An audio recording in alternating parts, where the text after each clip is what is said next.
Yeovil home. Scott, how do the players turn it round for Saturday? Because obviously, everyone thought you turned a corner with the win away at Luton, and then sort of things have just sort of not quite happened since. Yeah, obviously, I'm disappointed with the last two results, but well, we were 1-0 up at Newport for win that game, and then everyone says what a great win in a horrible game, and we go to Notts County, who I think on paper they should be in the top 3 or 4. They've got some quality in the team. Obviously, we didn't play particularly well first half, but second half we came back into it, and we started well the other night, but then disappointing result in the end. But it's about picking up points at this stage of the season. Performances don't particularly matter. You want points on the board, but we know if we play well, then results will come. So we just got to keep working hard and keep staying together, and results will come. And Cheltenham have got late goals recently. It hasn't been enough, but can you take encouragement from the fact that there have been, those late, rallies, if you like, and that you have kept going? Yeah, it just shows you. It's a difficult one because it's easy to play when you're 2-0 down. There's no pressure. The shackles are off, but it just shows that we keep fighting to the end, and we don't give up. We don't give anyone an easy ride, and like I say, we keep putting bodies into the box, and things are up for us. And really late on, away at Stevenage, you went up into the opposition penalty area, and as the gaffer's just been reminding us, you nearly set up Dan Holman. Well, yeah, the lads having a bit of, the staff I think having a bit of a debate whether I actually meant the header to Dan, but I seen him out of the corner of my eye and I picked him out. It might not have been the best technical header in the world, it was a bit turtleneckish, but I think I'm claiming that one anyway. And at the other end, a couple of great saves from you. I mean, you must be sort of really happy with your form at the moment, even if obviously results not going your way. Yeah, touch wood, I've done okay, but you just take every goal, every game as it comes, and look back at your performance and see which little areas you can improve. And I'm always looking at the goals I've let in, or things that have gone wide, or crosses or whatever, and if it could have been half a yard here or half a yard there, then you just not know. But that's the only way you get better. You keep looking back at your clips, and that Tim Bell sends you, and he's great at that. He sends you all your clips, and just seeing little areas that you think you can improve, and things you've done well, things you've done not so well, and things you could have done better. But I'd take not making any saves or making a mistake and winning the game 2-1 or whatever, because result it's not about individual performances, it's about the team and about staying in this league. And because you're the experienced back there, is there the extra onus on you to sort of talk more? I mean, we know Will Boyle's a big talker, but to sort of call out to the back four in front of you. Yeah, it's trying not to talk too much, like just saying things for the sake of saying them. But when you say things, they need to be the right things that you say, and they need to be short, sharp, and to the point, instead of just commentating on the game. And just because they're young back four doesn't mean you need to keep talking all the time. But when you do say something, it needs to be spot on, and so they go, whoa, yeah, if you know what I mean, they stand up and go, yeah, that's right, that's what we need to do, sort of thing. So it's about saying the right things at the right time and using your experience when you need to use it. But as you said, Will's a natural leader himself, and he's done brilliant since he's come in, as a lot of the lads have. And is that actually a new experience for you with such a young back four? Because you probably haven't played with such a young back four since you were probably playing reserve team. Yeah, no, not at all. But like I say, they don't. Will in particular doesn't play like he's a young lad. He plays like he's played 200 league games. He's done everything right. But yeah, everyone's got to start somewhere, and this is where they're starting. But we wouldn't look at them and say they're a young back four, they're weak or whatever. They can get out, and they're strong, they're physical, they're all over 6 foot, and Tins is over 7 foot or whatever he is. So it's not exactly like a weak, timid back four. They're strong and physical, and we can deal with the aerial threat that people pose. Are they getting enough protection in front of them? Because obviously it's the old dilemma for midfielders of you've got to get forward and support the attackers and put them in, but also shut the back door as well. Yeah, it's just finding the right balancing act, and we found that in some games and not in other games. But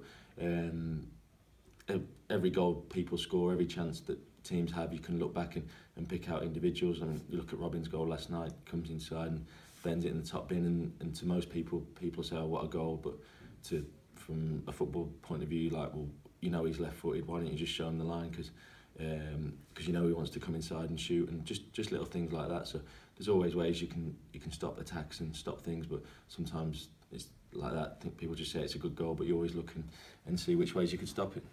15 games to go. How much do you sort of just look at that in the league table, or do you just keep it focused, the old cliche, one game at a time? Yeah, definitely. I mean, especially with us, we just look at Saturday and it's an opportunity to pick up 3 points, and we can't look too far ahead of that. And obviously now we've got a free week after that, and then another big 3 games after that. So you sort of look in the short term, but look in the long term as well. So it's a bit of both, but all the focus is on Saturday and hopefully picking up 3 points. And is it more about what you do rather than what Yeovil do? Because we've not even mentioned them yet, have we? Yeah, no, like I say, we've just come in this morning after the game, but you have an idea of what Yeovil are about. I'm sure we'll speak to them as the days through today and tomorrow sort of thing. But we know it's going to be a tough game. They're big side, quite physical, so we know we're going to have to stand up to that and hopefully get 3 points. Thank you. Good luck. Thank you. Cheers. You're reasonably new to Gary's methods, I suppose. How do they compare with say the other managers you've had in your career? Yeah, he's obviously every manager is different, and you pick up bits from each manager and each coach you work with. But he's demanding, and rightfully so, because that's what you need to be. And we'll do the review of the video and today of the game, and we'll look at areas you can improve and things that we did well and things that we could do better, and then we'll go and work on them in training. But some managers I've worked with don't do any of that, and some managers do a lot of it. So every manager's different. But as a player, I've been brought up that whatever the manager says is right, and you just go with it. So that's the way it is. The review process is something he puts a lot of sort of step by. He talks about it quite a lot. Is that something that, as a footballer, you find useful to look back on a game to see where you could have done better and to do better next time? Just saying now, I really enjoy it. I like watching myself. Not like that. I like watching ways that I can improve and things like that. And hopefully all the lads are the same. They like watching ways that, because if you think like the gaffer says, if you think you've made it, you haven't. You've not, and you've got to keep working. Every day you come in, you've got to feel like you're not on trial, but you've got to feel that you've got to have that will to impress and show the gaffer, look, I'm ready to play on Saturday. I'm here. Look at me. If you played on Tuesday, then you need to say, look, I'm ready to go again on Saturday. I can play Saturday, Tuesday, Saturday. And if you've not been playing, then you need to train and show, look, I'm ready to. Look, if the lads aren't doing it, I'm here. I'm ready. So, like I say, you've got to come in every day and want to impress and want to learn and get better. And that's the attitude I've had all my career, and that's the way I'll continue to be. Mentally, how difficult is it being in a battle at the bottom of a division as opposed to being at one at the top? Does it take a different type of psyche and a different type of mentality? There's pressure at both ends. I mean, there's pressure to win at both ends, whether you're at the top or at the bottom. Obviously, if you're at the bottom, then it's a different type of pressure. But there's pressure wherever you are, and you've got to be big and strong and say, yeah, I can take that. It's not a problem. I can deal with it. And like I say, that's what we're here to do. We're here to win football matches, and that's all that matters. If I could slightly lighter note, you've what, 6-7 games here. You've almost had 1 goal, and you've almost had 1 assist. Talk me through the one at Luton for a start. Is that the closest you've ever come to scoring? There's one at Aberdeen, which I claim in a touch, but I think like the Scottish sports scene slowed it down and showed it that I didn't get it, and that got cleared off the line, and we scored from the rebound. I've had a couple similar to the Luton one where the goalies have just tipped it over, but never like it's dived back as that. And then obviously the other night, the little header to Dan. That was, yeah.